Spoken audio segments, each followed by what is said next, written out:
Hi ವೀಕ್ಷಕರೇ, ನಮಸ್ಕಾರ. Welcome back to my channel. New year ದಿನ ಏನಾದರೂ ಒಂದು ಸ್ಪೆಷಲ್ ರೆಸಿಪಿ ಮಾಡುವ ಅಂತ ಅನಿಸ್ತು. ಅದಕ್ಕೋಸ್ಕರ ನಾವು ಶಾರ್ಜಾದ ಲೈಫ್ ಸ್ಟಾಕ್ ಮಾರ್ಕೆಟಿಗೆ ಬಂದ್ವಿ. ಇಲ್ಲಿ ನಮಗೆ ಮಟನ್ ಇರ್ಬೋದು, ಚಿಕನ್ ಇರ್ಬೋದು, ಫ್ರೆಶ್ ಆಗಿ ಸಿಗುತ್ತೆ. ನಿಮಗೆ ಇಷ್ಟವಾದ ಕೋಳಿಯನ್ನು ನೀವು ಸೆಲೆಕ್ಟ್ ಮಾಡ್ಬೋದು. ಅವ್ರು ಕ್ಲೀನ್ ಮಾಡಿ ಎಲ್ಲ ಕೊಡ್ತಾರೆ. ಇವಾಗ ಈ ನಾಟಿ ಕೋಳಿಯನ್ನು ನಾನು ಕುಕ್ಕರಲ್ಲಿ ಬೇಯಿಸ್ತೇನೆ.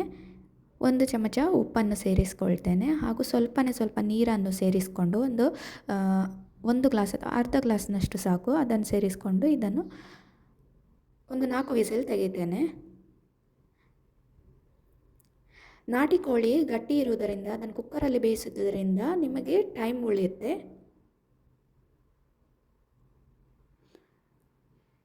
ಇಲ್ಲದಿದ್ದರೆ ನಿಮಗೆ ಒಂದು ಅರ್ಧ ಗಂಟೆ ಅಥವಾ 3/4 ಗಂಟೆ ಬೇಕು ಈ ಕೋಳಿ ಬೇಯಲಿಕ್ಕೆ. ಈ ಮಸಾಲೆಯನ್ನು ನಾನು ರೆಡಿ ಮಾಡ್ಕೊಳ್ತಾ ಇದ್ದೇನೆ. ಇದಕ್ಕೆ ಏನೆಲ್ಲ ಸಾಮಗ್ರಿ ಬಳಸಿದ್ದೇನೆ ನಾನು ಡಿಸ್ಕ್ರಿಪ್ಷನ್ ಬಾಕ್ಸಲ್ಲಿ ಕೊಟ್ಟಿದ್ದೇನೆ. ಇಲ್ಲಿ ಬ್ಯಾಡಗಿ ಮೆಣಸು ಒಂದು 7-8, ಹಾಗೆ 3-4 ಚಮಚ ಕೊತ್ತಂಬರಿ ಬೀಜ, ಹಾಗೆ 1 ಚಮಚ ಜೀರಿಗೆ, 1 ಚಮಚ ಮೆಂತ್ಯ, ಹಾಗೆ ಒಂದು 5-6 ಕಾಳು ಮೆಣಸು. ನೀವು ಖಾರ ತಿನ್ನುವರಂತಾದರೆ ಹೆಚ್ಚಿಗೆ ಸಹ ನೀವು ನಿಮ್ಮ ಖಾರಕ್ಕೆ ತಕ್ಕ ಹಾಗೆ ಸೇರಿಸ್ಕೊಳ್ಳಿ. ಮತ್ತು 4-5 ಎಸಳು ಬೆಳ್ಳುಳ್ಳಿ ತಗೊಂಡಿದ್ದೇನೆ, ಹಾಗೆ ಸ್ವಲ್ಪ ಹುಳಿ ತಗೊಂಡಿದ್ದೇನೆ. ಇಲ್ಲಿ ನಾವು ನಾಟಿ ಕೋಳಿಗೆ ಹುಳಿಯನ್ನು ಬಳಸೋದು, ಇದಕ್ಕೆ ಟೊಮೆಟೊ ಏನು ಹಾಕೋದಿಲ್ಲ. ಮೊದಲಿಗೆ ಸ್ವಲ್ಪ ಎಣ್ಣೆ ಹಾಕಿ ಬ್ಯಾಡಗಿ ಮೆಣಸಿನ ನಾನು ಫ್ರೈ ಮಾಡಿಕೊಂಡೆ. ಹಾಗೆ ಇವಾಗ ಬಾಕಿ ಉಳಿದ ಮಸಾಲೆಯನ್ನು ನಾನು ಫ್ರೈ ಮಾಡ್ಕೊಳ್ತೇನೆ. ಇದು ಫ್ರೈ ಆದ ತಕ್ಷಣ ಇದನ್ನು ರುಬ್ಕೊಂಡು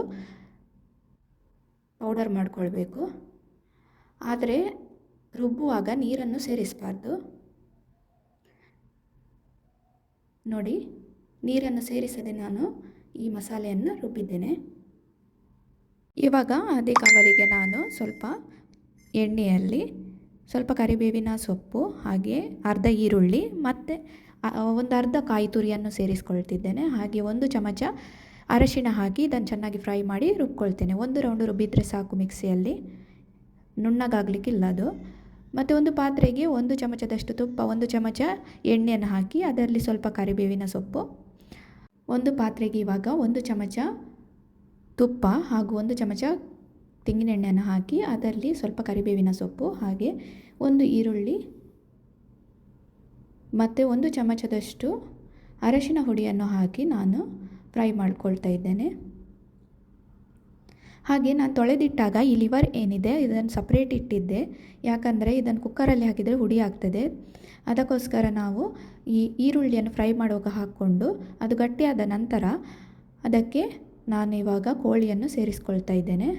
ಈ ಬೇಯಿಸಿದ ಕೋಳಿಯನ್ನು ಸೇರಿಸ್ಕೊಂಡು 5 ನಿಮಿಷ ಇದನ್ನು ಬೇಯಲಿಕ್ಕೆ ಬಿಡಿ. ನಂತರ ನಾನು ಇವಾಗ ರುಬ್ಬಿರುವಂತಹ ಈ ಮಸಾಲೆಯನ್ನು ಇದಕ್ಕೆ ಸೇರಿಸ್ಕೊಳ್ತಾ ಇದ್ದೇನೆ.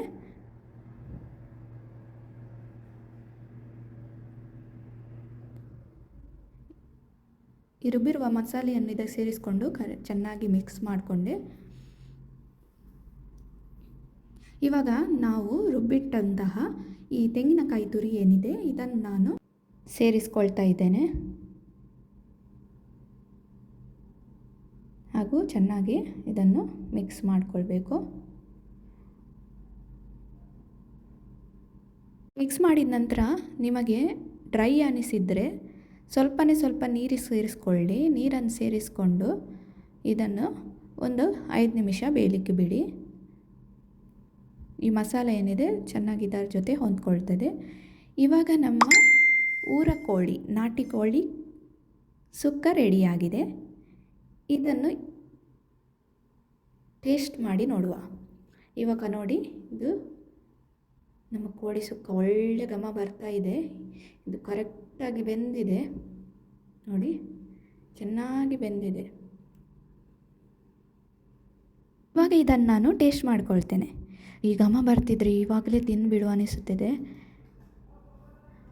ವಾಹ್, ಎಂಥ ಒಳ್ಳೆ ಟೇಸ್ಟ್ ಗೊತ್ತುಂಟ. ನೀವು ಟ್ರೈ ಮಾಡಿ ಕಮೆಂಟಲ್ಲಿ ತಿಳಿಸಿ.